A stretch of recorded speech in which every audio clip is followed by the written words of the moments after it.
Bom, dando prosseguimento aqui à aula de fontes, vamos agora medir a saída, né? A saída DC da fonte de alimentação, tá?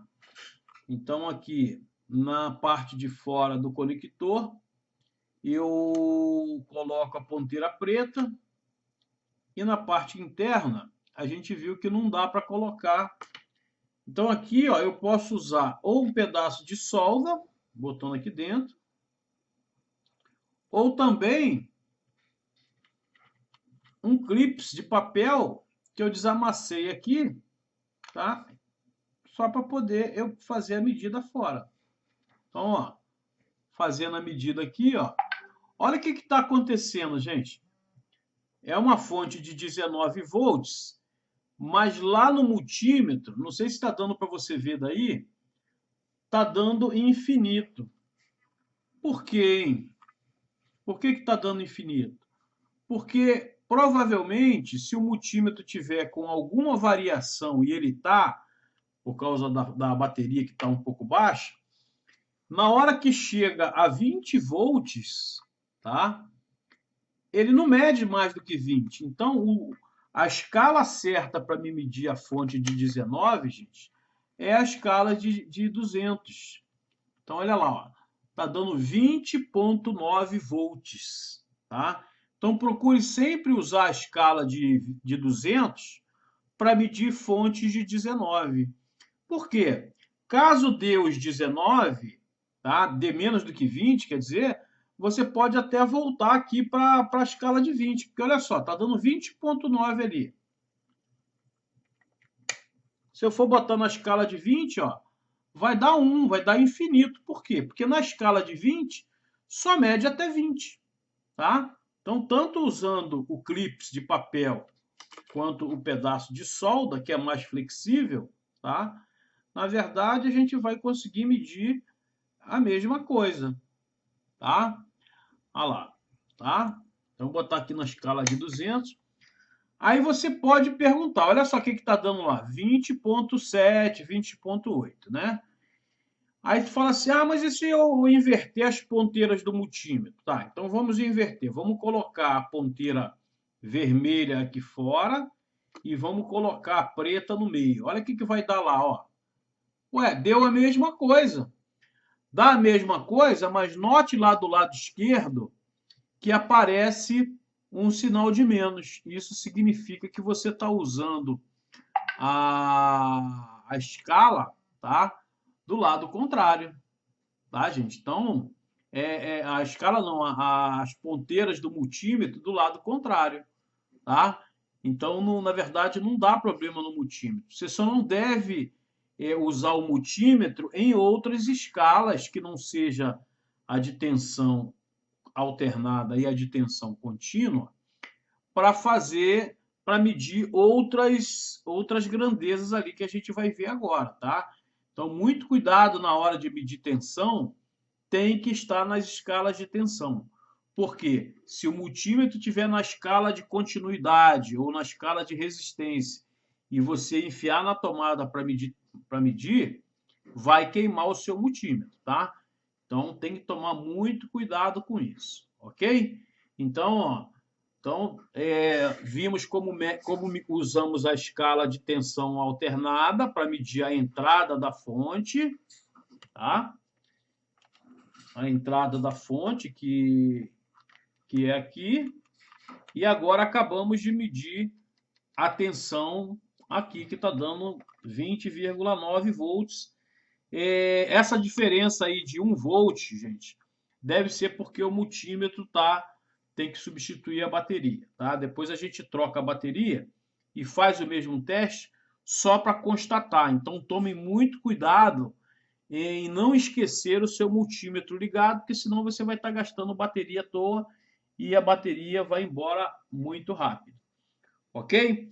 E aqui no multímetro, quais são as outras escalas que eu vou utilizar, né? Aqui no multímetro, nós temos a escala que nós vamos utilizar também, que é a escala de continuidade, que é essa escala aqui, ó, que tem um diodo, Deixa eu focar aqui mais próximo aqui, ver se consegue focar. Ó, focou. Tem a escala de diodo e um símbolo aqui, que é um símbolo que parece o Wi-Fi, mas não é o Wi-Fi. Isso aí quer dizer que é uma escala de BIP, né?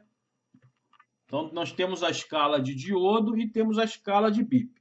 Na escala de continuidade e escala de BIP, quando a gente encosta duas ponteiras, olha o que acontece. Vocês devem estar ouvindo um bip aí, né? Eu estou encostando as duas ponteiras. Ó. E a medida lá vai quase a zero. Ó. Tá?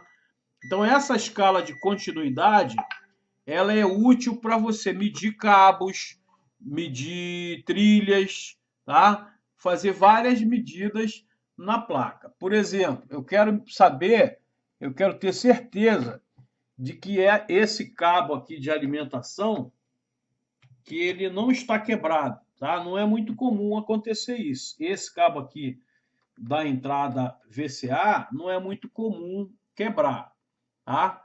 Mas eu vou dar um exemplo aqui, ó. Eu vou colocar uma ponteira aqui. Olha só, isso aqui inclusive também não se deve fazer, ó. O cliente que mandou essa fonte arrancou o pino de aterramento, tá? O pino de aterramento, gente, ele é bom para poder proteger o usuário e o equipamento, tá? Mas eu vou medir a continuidade do fio fase e do fio neutro. Então, ó, coloquei num buraco aqui, ó. É um cabo, ó, é o cabo de alimentação da fonte, tá? Então, eu vou, na hora que eu colocar no outro lado aqui, tem que bipar o multímetro.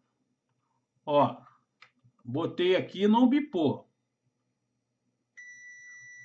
Botei do outro lado, tá bipando, ó. De um lado não bipa, do outro lado bipa. Tá? Então eu sei que esse fio aqui tá legal. Agora eu vou medir o outro lado. Vou tirar desse buraco aqui e vou botar aqui. Ah lá, agora medir o outro também tá bom, tá? Caso tivesse o terceiro pino aqui, que é o pino de terra, e eu botasse no meio aqui, na hora que eu medisse aqui, olha lá, ó, tô medindo lá dentro do buraco que foi arrancado pelo cliente, tá? Tá dando continuidade. Quando dá esse barulho, a gente diz que o cabo está dando continuidade, ou seja, o cabo não está quebrado, tá, gente? Então, essa é a terceira escala do multímetro que a gente vai usar bastante, tá? Na manutenção de fonte de alimentação e na manutenção de outras coisas também, tá? Por exemplo, numa placa eletrônica, dentro da fonte, se eu quiser saber se a trilha está quebrada ou não, eu vou colocar de um lado da trilha e lá na outra ponta. Então tem que bipar, tem que fazer o barulho para que a trilha não esteja quebrada. Depois a gente vai ver como que a gente faz esse teste, tá? Então essa escala aqui é a escala de medida de semicondutor diodo, tá?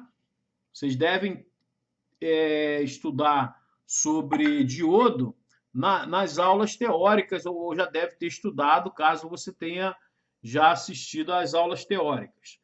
O diodo é esse desenho aqui, que parece um aviãozinho, né? Um triângulo com uma barra na ponta, é o símbolo de diodo. E esse outro aqui é o símbolo de bip, né? Ou som audível, tá? Então, normalmente, em alguns multímetros, em muitos multímetros, a escala de diodo e a escala de continuidade vêm na mesma posição, tá? Mas tem alguns multímetros que essas duas escalas vêm separados, tá? Então, na hora de adquirir o seu multímetro, você verifique, tá? Tanto faz, tá? Você comprar junto ou separado. Tem gente que prefere comprar multímetro com escala separada, tá? E por que essa escala de continuidade também é muito importante? Medimos o cabo de AC, né? que é aquele ali. Porque aqui na fonte, gente, esse cabo aqui, ó, deixa eu enrolar ele aqui para poder aparecer bem aí na sua imagem aí. Estou enrolando ele, tá? Só para não ficar muito cabo.